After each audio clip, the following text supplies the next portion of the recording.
जय बाबा की, जय बाबा की। कहते हैं बाबे दी फुल कृपा ना दी ना पौनी जागलान साहब। कहते हैं किसी को कुछ नहीं आता, किसी को कुछ नहीं आता दीनानाथ, जिसका आता है समय आता है। और जागलान साहब जब समय सही बात है, उसे सब कुछ आता है। जैसे ना सर कहते हैं कुत्ते की मौत आती है ना वो शहर की तरफ भागता है, और गधे की मौत आती है तो गधा मर ही जाता है। इसमें भी इनको ट्विस्ट ही है।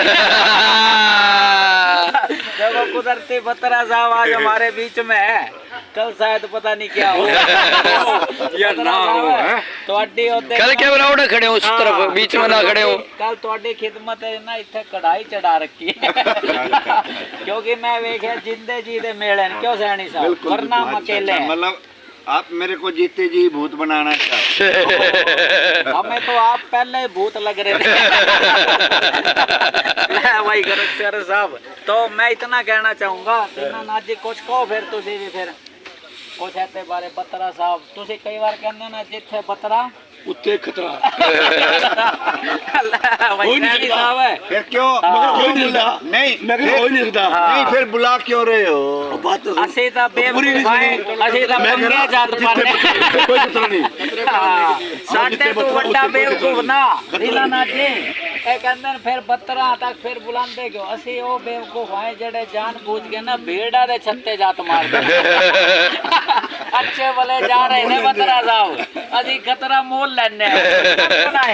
ਅਸੀਂ ਖਤਰਾ ਦੇ ਖਿਲਾੜੀ ਆਏ। ਲੈ ਭਾਈ ਤਾਂ ਬੱਤਰਾ ਸਾਹਿਬ ਕੁਝ ਕਹਿਣਾ ਚਾਹੋਗੇ ਆਪ? खतरा दा खिलाड़ी होंदा इत्थे नांदा घरे ही लड़दा। देखो सबसे बड़ा तो सही कहिए। सही भाई। बकरा साहब के ना आंखों में आंसू ना आ जाएंगे। बड़ी दुख भरी कहानी है, क्यों साहब जी? बाकी कोई गल नहीं, बकरा साहब ओ अपना नाम अपनी कहानी मेरे नाम लेकर मत कहो।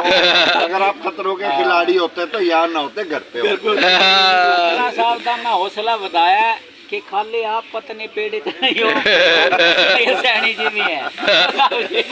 फिर थोड़ा साथ देने वाले बड़े लोग हैं के साहब जी। टीम में आपकी ऐसा है, मैं पत्नी पीड़ित मैं नहीं हूँ। प्रधान है हमारे। 10 साल से मैं आपको देख रहा हूँ, आप कभी रेल बेच रहे हो, कभी ज्ञानो ड्रामा बेच रहे हो। बस ये ना हो कल को आप अपना भाई चश्मा डांडा साहब भी आ गया।